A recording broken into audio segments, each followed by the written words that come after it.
buri tariki ya 14 Gashyantare buri mwaka miliyari zirenga 3 z'abatuye umubumbe bizihiza umunsi wa Saint Valentin, umunsi wo gukundana. Oya nako ni umunsi wahariwe abakundana. Ni umunsi uba wahawe isura nziza ku buryo abatuye isi bose bazi ko ari wo munsi wo guhererekanaho urukundo.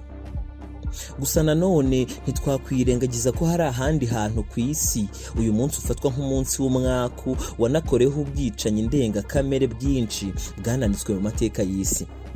Kugeza ubu ubuzwi cyane no bwakozwe na ruharwa Al Capone, wanaririmbwe nk'inkozi y'ibibi kurusha izindi mu mwaka w'1929. Iyi ni The Main TV, naho ngende TY Cobra. Tugiye kurebera hamwe iby'uyu munsi w'abakundana ndetse tunarebe urundi ruhande rwawo rutavugwa.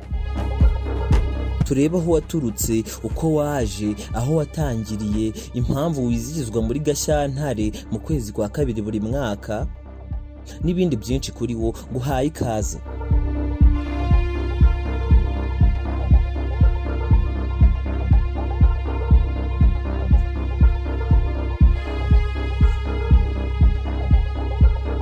Ubusanzwe umunsi wa Saint Valentin wizihizwa tariki ya 14 Gashyantare buri mwaka.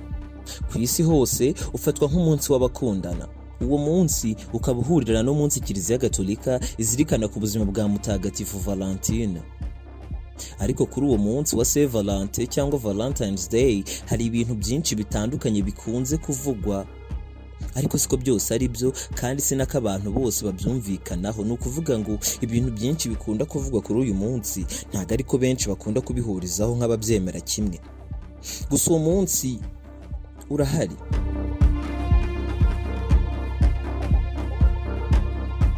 Aha rero turagaruka kuri buri kimwe mu byagiye biranga uyu munsi kuva igihe watangiriye kugeza uyu munsi, bumwe mu bisobanuro by'ibiwukorerwaho ndetse n'uko wizihizwa mu mpande zitandukanye z'isi.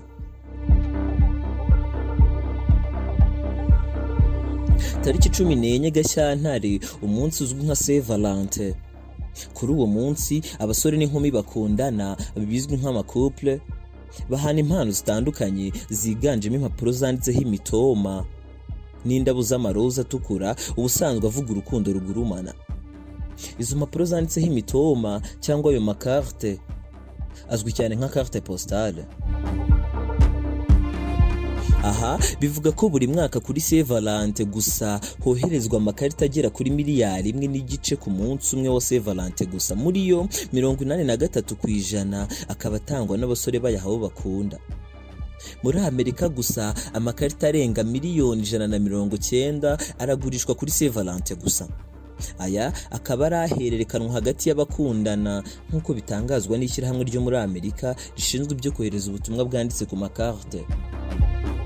Mu Bwongereza ho ngo hakoreshwa miliyari 2 z'amapound mu kugura amakarte no kwandika ubutumwa bw'abakundana kuri uyu munsi wa Saint Valentin gusa.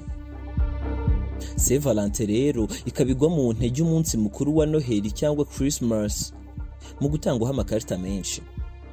Ku munsi umwe gusa miliyari 1 na miliyoni 900 z'amadolari ya Amerika zarakoreshejwe muri 2015. Abakundanye bagura indabo, amashokola, impano z'uwo munsi n'ibindi.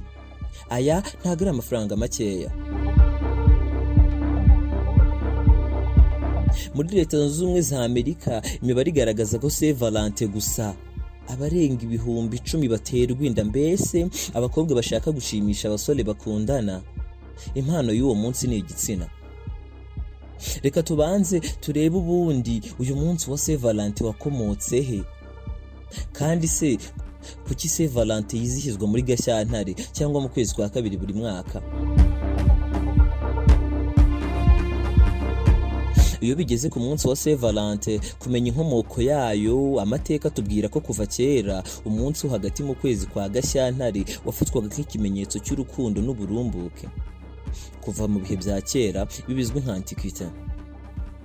Mu Bagereki kwari ukwezi bibukagaho ubukwe bw'imana zabo zikomeye, izi ni Zeus na Hera.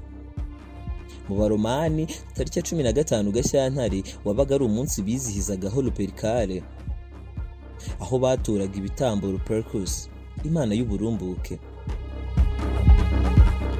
none se ubundi Saint Valentin ninde?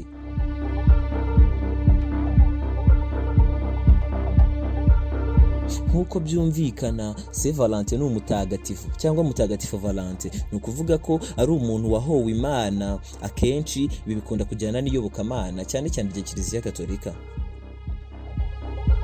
Muri Kiliziya Gatolika habayeho ba Valentin batatu batandukanye, hagiye bagirwa abatagatifu babazwi nk'abasaints kubera ukwemera kwabo kutajegajegaga kwatumye bicwa nk'abahowe Imana, ibizwi nk'abamartire, n'ingoma z'igitugu zayoboraga ibihugu byabo icyo gihe, hari mu kinyejana cya gatatu.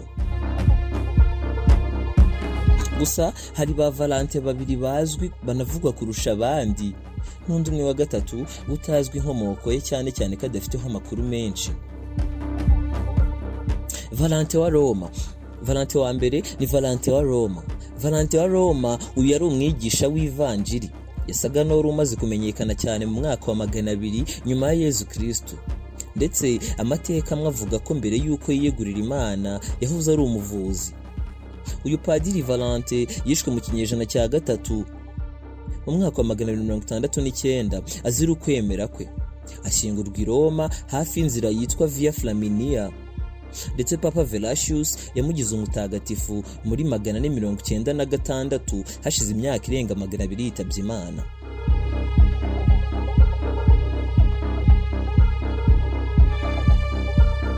Valentin wa kabiri ni Valentin wa Terni no mu Butaliyani. Uyu nawe yari mu myaka imwe n'uyu Valentin wa Roma twavuze bwa mbere, uretse ko batakoreraga mu gace kamwe nubwo ngo rwose bendaga kwegerana.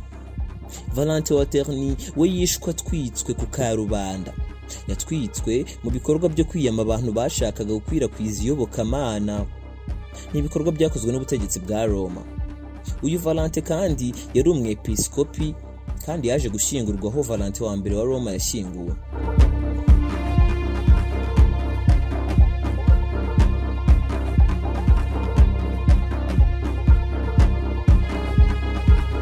Aba nibo ba Valentin bazwi kurusha abandi, ndetse ngo bashobora kuba bari baziranye ari inshuti, ngo kuko bakoreraga ahantu hegeranye mu birometero bike cyane rwose umwe hafi y'undi. Aba nibo Kiliziya Gatolika yabanje kwemeza nk'abatagatifu ba Valentin, ndetse uyu Valentin wa Terni twagarutse bwa kabiri yubakiwe bazilika ku rwego rwo kumuha icyubahiro kidasanzwe. Ariko rero hakaba hari n'undi Valentin wa gatatu, nawe Kiliziya Gatolika yaje kwemeza ko yahowe Imana, ariko akaba atazwiho amakuru menshi, ndetse nawe akaba atazwi neza, gusanga ashobora kuba yaraguye muri Afurika. Ibyo byo bizwi neza.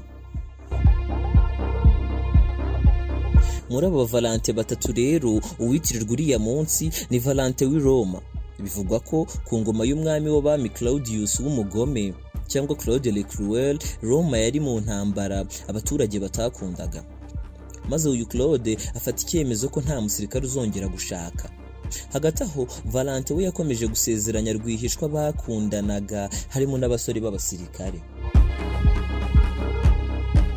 Yaje kumenyekana ibukuru, nuko arafatwa arafungwa.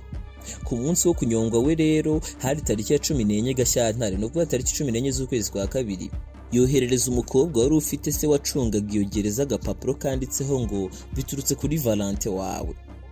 Ni ukuvuga ngo uwo mukobwa yari yaramukunze. Valentin yamwibonagamo cyane, ariko Valentin nk'umupadiri ntiyari yemerewe gushaka, ngo kuko Valentin yagizwe umurinzi w'abakundana, le patron des amoureux.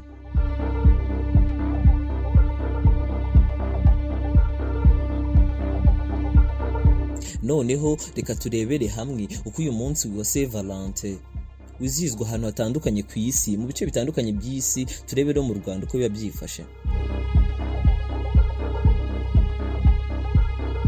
Ubundi kera uyu munsi wafatwaga nk'uw'abasiribateri kurusha abakundana.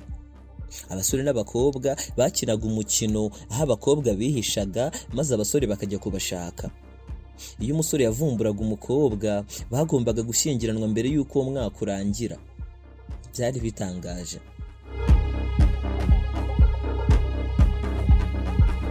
Mu kinyejana cya 14 nibwo mu Bwongereza uwo munsi wafashwe nk'urukundo koko, kuko bemeraga ko inyoni z'ingabo n'iz'ingore zihura kuri uwo munsi.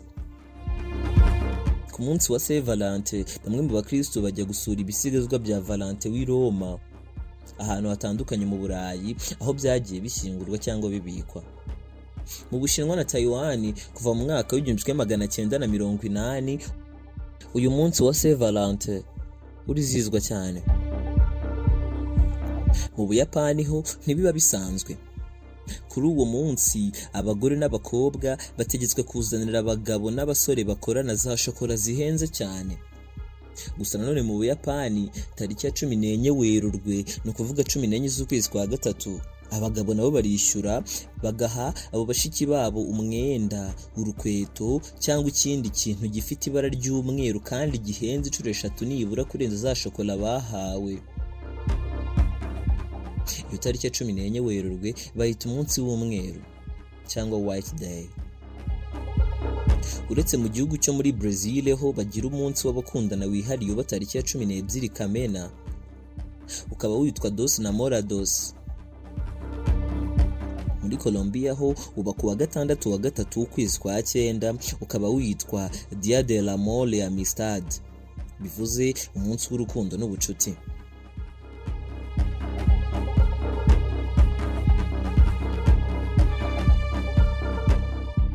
Rwanda naho kuva mu mwaka w'1998 uyu mwaka witaweho cyane kandi ugenda utera imbere umwaka ku mwaka, ndetse kuri ubu mu bo tubona nk'abanyeshuri bo muri za kaminuza baba ari bo baboneka nk'abawizihiza kurusha abandi, cyane cyane ko benshi baba babyungukiyemo bashaka kwerekana ingufu z'aho urukundo rwabo rugera.